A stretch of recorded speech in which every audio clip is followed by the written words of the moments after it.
A nombre de la Asociación AEB Editores, conformada por los alumnos de la Universidad de Lima, le damos la cordial bienvenida a la presente entrevista que tiene por objeto tratar el nuevo pedido de vacancia del presidente Martín Vizcarra. El pasado 2 de noviembre, el Congreso de la República aprobó por mayoría admitir la moción de vacancia del presidente Martín Vizcarra, luego de conocer la declaración de 5 aspirantes a colaboradores eficaces, quienes señalan que el presidente Martín Vizcarra, cuando ejercía sus funciones como gobernador de Moquegua, habría recibido más de 2 millones de soles por los proyectos de Lomas de Hilo y el Hospital de Moquegua. A fin de desarrollar este tema y esclarecer las eventuales dudas que se surgen en torno a este tema, nos acompaña el doctor Enrique Gersi, abogado por la Pontificia Universidad Católica del Perú, con maestría en el Derecho Civil por la Pontificia Universidad Católica del Perú, miembro del Mont Pelerin Society y la Royal Economic Society. Ha sido diputado por Lima y miembro de la Comisión Bicameral del Presupuesto, coautor de El Otro Sendero y autor de otras numerosas publicaciones. Asimismo, es académico del Cato Institute en Washington y cuenta con experiencia como catedrático en la Universidad de Lima y en la Pontificia Universidad Católica del Perú. Ha recibido a lo largo de su carrera diversas distinciones dentro y fuera del país. Doctor Gersi, muchas gracias por aceptar nuestra invitación. Encantado, para mí es un placer. Si le parece bien, entonces daremos inicio a las rondas de preguntas. Claro que sí, dale. En el inciso 2 del artículo 113 de la Constitución Política del Perú, menciona que el presidente de la República puede ser vacado por permanente incapacidad moral. ¿Cómo definiría usted la incapacidad moral permanente? ¿Cree que los hechos que le imputan al presidente Martín Vizcarra representan un buen presupuesto para vacarlo? A ver, vamos por partes. La primera parte de tu pregunta es fascinante, da para una tesis o para varios libros, seminarios de discusión. Correcto. La permanente incapacidad moral, o falta de capacidad moral, debe entenderse como la ausencia de aquellos requisitos éticos que hagan a una persona idónea para el desarrollo del cargo. Esto no porque a mí se me ocurra, porque claro, cada uno de nosotros puede darle una definición a esta frase más o menos caprichosamente, sino porque hay elementos que nos permiten llegar a esa conclusión, que son fundamentalmente dos. El primero, las actas del Congreso Constituyente Democrático del 93, donde este tema se discutió abiertamente. Enrique Chirino Soto, que fue mi jefe en el diario La Prensa, cuando yo era periodista y mi amigo, era el ponente precisamente de este capítulo de la Constitución y fue el autor de este artículo que generó un debate muy encendido. Participaron en ese debate Lourdes Flores, Marta Chávez, están las actas ahí, fue un debate, no hay que inventar nada.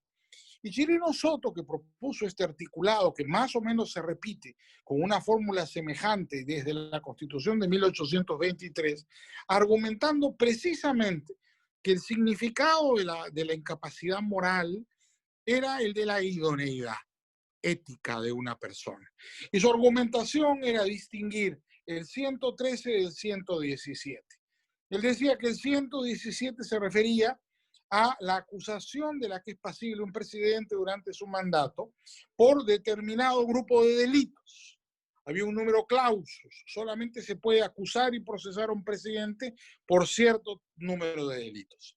Y Chirinos, durante el debate, se preguntaba si eso significaba que un presidente que cometiera otro delito no podía, por consiguiente, ser vacado. Y él decía que sí podía ser vacado.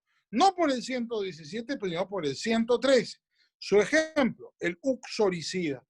El uxoricida, como saben ustedes muy bien, muchachos, es aquella persona, hombre o mujer, que asesina a su cónyuge, ¿no? Sea un hombre o sea una mujer, el uxoricida. El uxoricidio es un delito agravado, es una forma de homicidio, asesinato. No está en la lista del 117.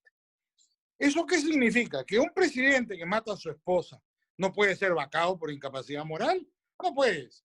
Naturalmente que puede ser vacado por incapacidad moral. Porque un homicida, un uxoricida, aunque no esté en la lista del 117, para eso está el 113. que es un cajón desastre. Un narco. Resulta que se olvidaron, pues, en el 117, no está el narcotráfico.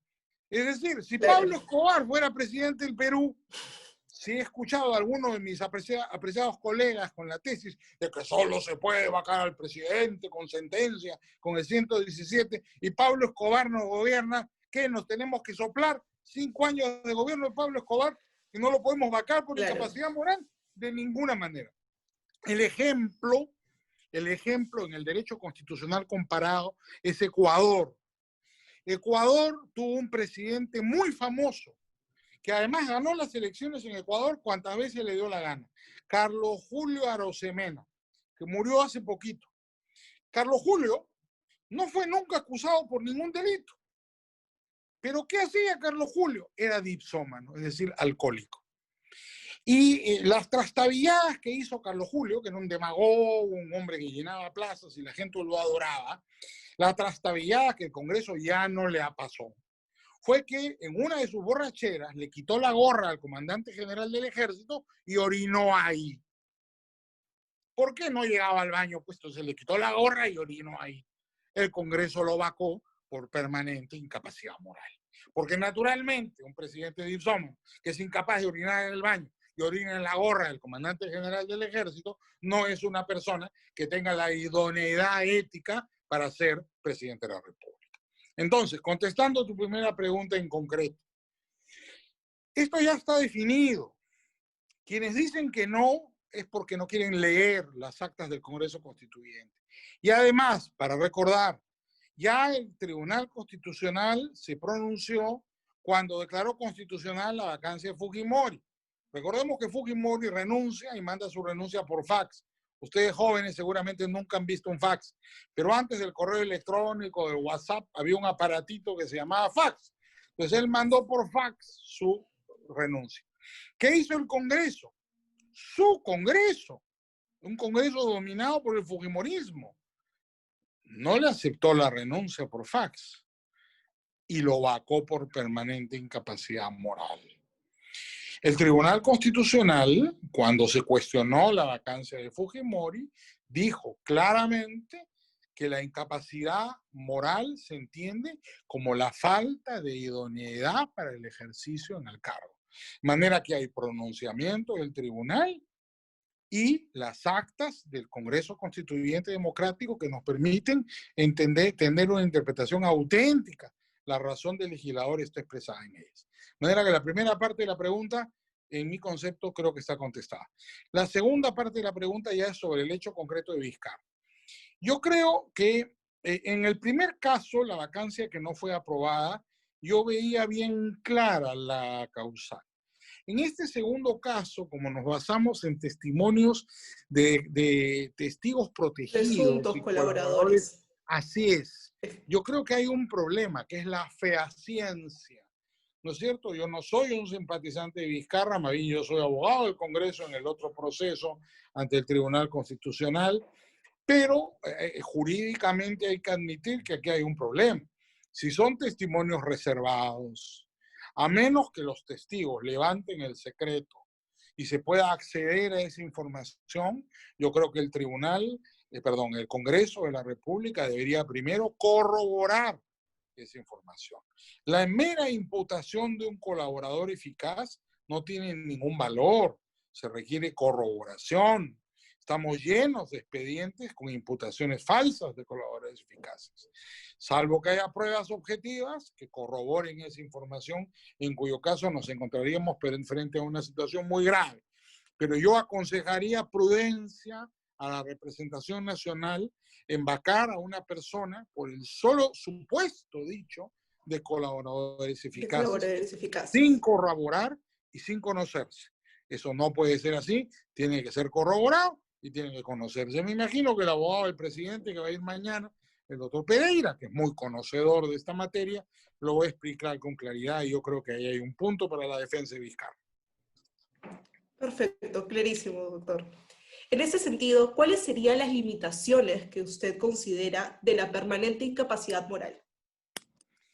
Bueno, para que haya incapacidad moral, como decimos, falta de idoneidad tiene que ser permanente, no puede ser pasajera. Si es una persona que está enferma, por ejemplo, ¿no es cierto? Que ha tenido un problema, una cirugía, o que está entubada, le da un COVID, eso no sería capacidad física, pero no moral, pero digamos, que tuviera algún problema pasajero, ¿no es cierto? Yo creo que no incurriría en la causal.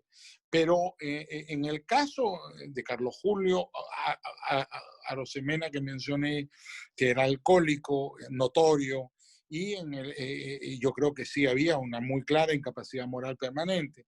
En el caso del presidente Vizcarra, quienes sostienen su incapacidad moral argumentan el carácter de permanente de la misma del hecho de que estamos hablando de un periodo que tiene casi 20 años. ¿No es cierto? Habría las imputaciones que le hacen en este segundo caso, es cuando él era gobernador de Moquegua. Desde hace 20 años hasta hoy tendría una conducta sistemática, ¿no es cierto? No solamente se le imputan graves delitos de cohecho, por lo menos, ¿no es cierto? Probablemente de organización criminal, pero también de una posible obstrucción a la justicia y otros cargos. Ya he visto que inclusive un colaborador eficaz denunció ayer o anteayer ante la Fiscalía y se hizo público que era objeto de seguimientos. Eso es un caso claro de obstrucción a la justicia. Entonces, la permanencia requiere un periodo de tiempo. Habrá que examinar en el caso de Vizcarra, pero los que son partidarios, los que han presentado la moción, sostienen que como esto viene desde antes de que era presidente, es muy claro que este señor nunca tuvo las condiciones para ser la idoneidad necesaria para ejercer el cargo de presidente. Recordemos además que él no fue elegido presidente, él era Claro, vicepresidente ese y terminó de vicepresidente. presidente como consecuencia de un complot parlamentario en el que también lo involucran, ¿no? Leamos las memorias de la vicepresidenta Mercedes Arao, de la segunda vicepresidenta, y encontraremos ahí también evidencia importante para juzgar la capacidad o incapacidad moral de Vizcarra, ¿no? Correcto. Usted ya había mencionado justamente el tema de la postura de estos abogados. Justamente esa es nuestra segunda pregunta. Algunos abogados sostienen, en efecto, como usted ha mencionado, que el presidente Martín Vizcarra no debería ser juzgado por incapacidad moral permanente, en tanto no hay una sentencia firme que lo condene por los hechos que se le imputan. ¿Usted qué postura sostendría más? ¿La podría elaborar, por favor? Sí, como no, yo discrepo de esa posición porque es confundir responsabilidad penal con responsabilidad política. Estos colegas que sostienen esta tesis se equivocan. La responsabilidad penal se juzga en el Poder Judicial y el titular de la acción penal es el Ministerio Público. Eso, además, el presidente no puede ser acusado, yo creo que sí puede ser investigado, la Constitución es muy cuidadosa, dice acusado durante su mandato. Estos son hechos anteriores, ¿eh? Así que ahí hay todo un tema de discusión. Los de las vacancias anteriores eran hechos contemporáneos a la presidencia, los de ahora son anteriores, de manera que no lo alcanzaría ninguna inmunidad, pero igual no podía ser procesado, no podía ser acusado, perdón, mientras ejerza la presidencia. Pero eso es respecto a la responsabilidad criminal, los actos penales que podría haber cometido o no el presidente.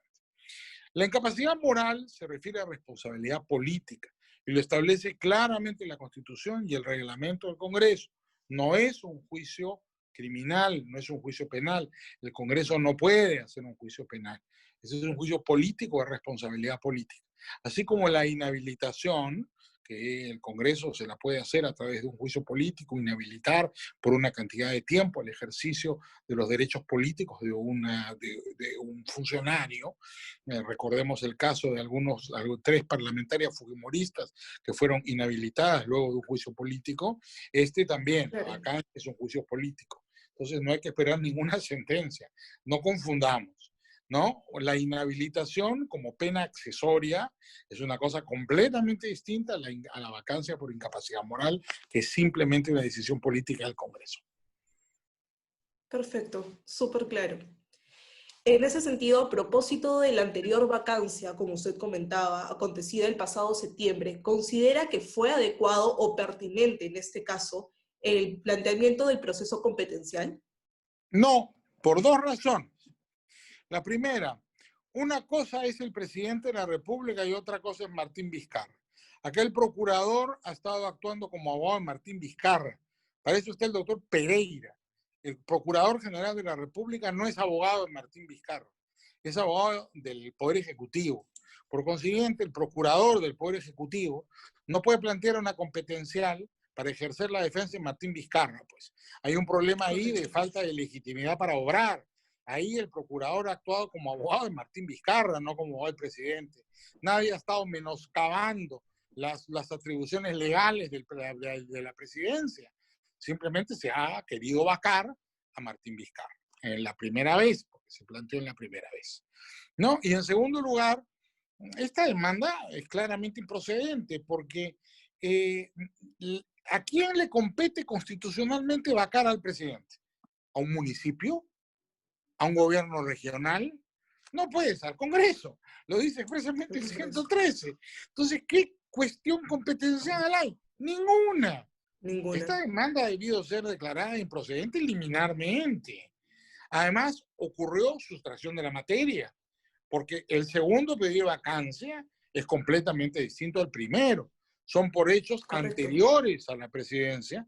El primero fueron por hechos concomitantes a la presidencia. Entonces, en mi concepto ha operado además sustracción de la materia. Pero vamos a ver qué decide el Tribunal Constitucional. En todo caso, estos fallos a los que nos tiene acostumbrados el Tribunal por 4-3 no han ocurrido en este caso. Queda claro que el doctor Manuel Miranda no comparte opinión con la presidenta del tribunal y ha votado más bien con los doctores Ferrero, Blume y Sardón. Sí. De manera que ahí podría haber un fallo nuevamente con una mayoría diferente. De manera que debemos esperar pues cuál será la resolución. Perfecto. Ahora, teniendo en cuenta que la Constitución no desarrolla el concepto de permanente incapacidad moral en su totalidad, claramente está, y considerando que esta es una causal para vacar al presidente, ¿cree usted que esto podría usarse de manera arbitraria? Y en ese sentido, ¿consideraría conveniente desarrollar en una norma una definición particular? A ver, la Constitución está viva y el desarrollo de la Constitución ya se produjo. Como te decía, basta con leer las actas de la Constitución para que tengamos una interpretación auténtica. Y ya el Tribunal Constitucional, en el caso de la vacancia de Fujimori, se ha pronunciado también. El ejercicio del poder siempre puede ser arbitrario y por consiguiente tiene que actuarse con mesura y con ponderación. Pero las imputaciones que le hacen a Vizcarra no son las de tabaquismo, no son las de insomnio, ¿no es cierto? No son las de, qué sé yo, exceso de deporte. No, no, el problema que se hace, las imputaciones de Vizcarra son de corrupción y son de una magnitud y de una persistencia preocupante, porque se indica que los colaboradores eficaces podrían ser inclusive hasta exministros, con lo cual nos encontramos frente a una situación de la máxima gravedad. Yo creo que la mejor manera de definir o de desarrollar una institución constitucional es en base al criterio. Y el criterio ya está tanto en las actas del Congreso Constituyente como en la jurisprudencia específica del tribunal y en general la jurisprudencia del Tribunal Constitucional respecto de otros muchos casos. No considero que sea indispensable aprobar una ley de desarrollo constitucional. ¿Para qué? Para definir qué es moral y qué es ética. Bueno, no terminaríamos nunca, pues, sino Nunca. lo que nos permite desarrollar cuál es un concepto respecto de la idoneidad ética de una persona es el criterio. Y el criterio es básicamente, ¿no es cierto?, una virtud por la cual una persona puede distinguir lo malo de lo bueno. Y eso no necesita codificación ni legislación. Es solamente consecuencia del ejercicio responsable de la libertad y de la responsabilidad. Perfecto. Muchísimas gracias, doctor Garci, por aceptar nuestra invitación para desarrollar este tema tan trascendente para la política peruana. Ha sido una entrevista muy enriquecedora. Te agradezco a ti por la invitación y es un placer verlos a todos. Saludos.